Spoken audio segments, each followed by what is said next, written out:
Hey guys, sorry it's been a minute since I've made a video, but I have been swamped with law school stuff. But I wanted to tell y'all I made my decision. I am going to the HBCU Law School. I just decided for what I want to do since I want to practice health law.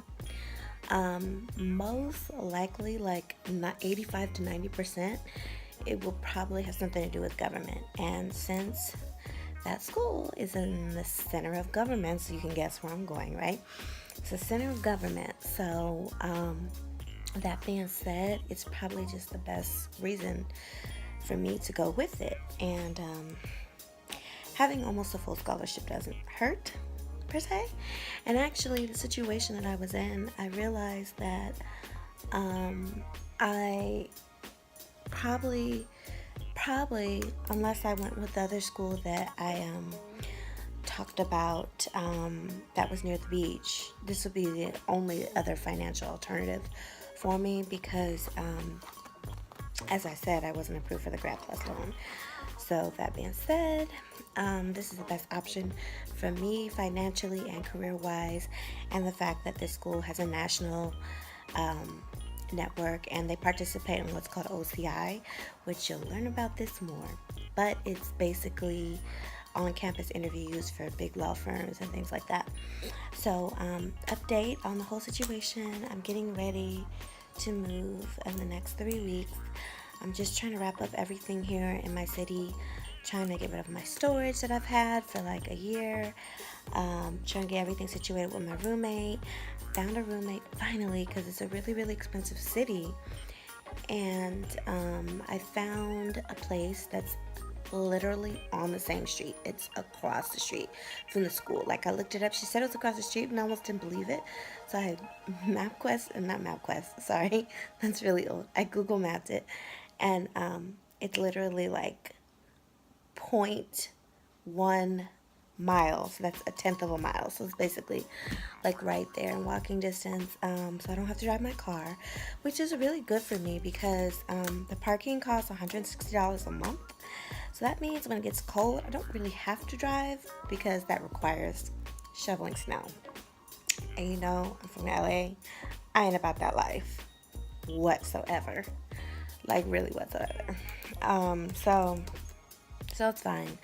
I am probably just gonna leave my car on the street. I do plan to like drive for Uber or something just to make extra money, but I probably will be limiting that in the cold months because again, that requires shoveling snow. So yeah, again, not about that life. Not ready to handle that at all.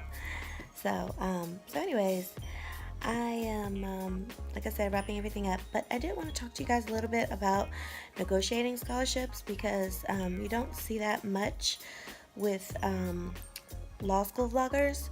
So I did want to just let you know how I ended up with getting the almost full ride. And like I said, it possibly could be a full ride now. It's just that they want me to prove myself in my first year. And also it's a conditional scholarship. So that's one thing that when you get a scholarship, you want to ask, what are the conditions? Because they may ask you, tell you, you have to be in the top 25% of your class or the top 50.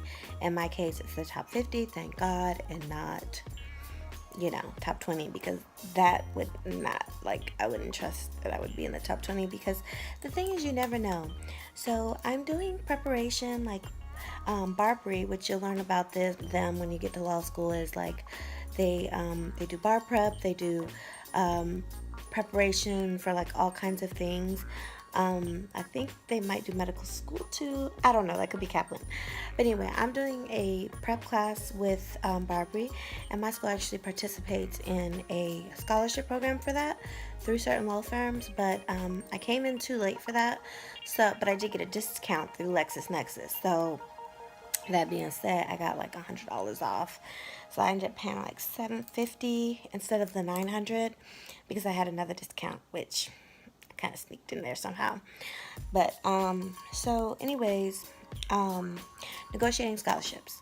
So it's really important that you know how your school is ranked when you're applying to different schools, because you can say, oh, well, this school gave me 30 grand a year. Why don't you give me 30 grand a year?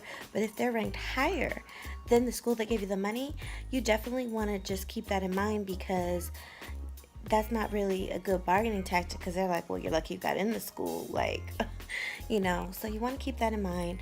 You also just know that the first offer they give you is not really their final offer. They're just kind of giving that to you. Things are always negotiable. Now, some schools will say, well, we don't negotiate unless you come back with a higher LSAT score or a higher GPA if you're still an undergrad. But that being said, sometimes I'll negotiate a little bit. Like, for example, the school that I was going to go to by the beach, what they negotiated with me was they have a dorm for the law students. So they negotiated my deposit, which was $500. They were like, oh, basically you don't have to pay that, because I expressed concerns about paying that. And they were like, oh, we'll waive it, So there's always things that are negotiable. Ask about every single thing that you can, because the more you ask, if they really want you, they're going to try to accommodate you. I mean, even with the school that I got into that was ranked really well in my city, that I ended up having to say no to, they still worked with me, and they were like, well, we're going to try to find you a graduate assistant research position to help count. Some of them cancel out half of your tuition, and the other one cancels out a whole year. So that's something that like a public school will do. Also remember that if you're applying to public schools versus private schools, public schools are going to have less money. So it's always good to go on lawschoolnumbers.com. It's a good resource for people. They plug in their LSAT scores, they plug in their GPA and their soft factors, and then, basically that website will tell you what are your chances of getting in this school. And then it'll also, people have on their profile, like how much money were they awarded. Now, you can't take everything that these people say as truth, because a lot of people lie, okay? That's just something about law students, is they lie a lot. I don't know why. They're very neurotic people, like probably the most neurotic people. But yeah. So, something looks like crazy, like you can't believe it, it's probably a lie on there. But, like I've got mine on there. If you want to see it, you can see mine under G Bullock 19 under law school numbers, and you can kind of just see like what people offered me, based on my scores and everything. I promise you, everything I put on there was truthful.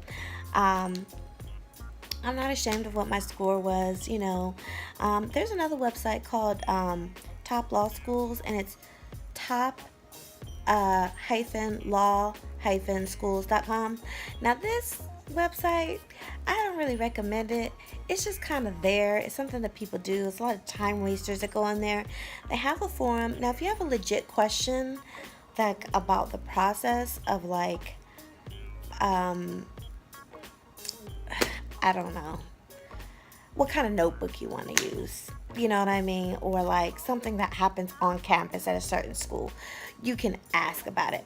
But I highly, highly recommend people not go on there and start asking, what should I do about this school? Can I get into this school? Can I not get into that school? Because these people are freaking so jaded, and they will tell you nothing but negative. They'll make you feel like if you're not in the top 14, like just kill yourself.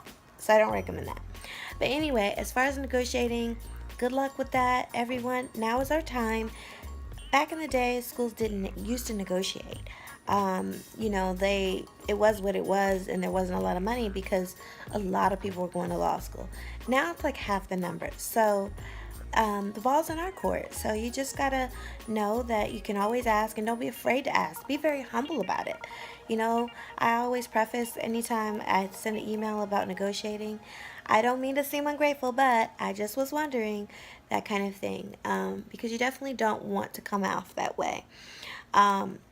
Anyways, in an effort to keep this video under 10 minutes, I'm going to sign off now. I will let you know what happens when I move into the city.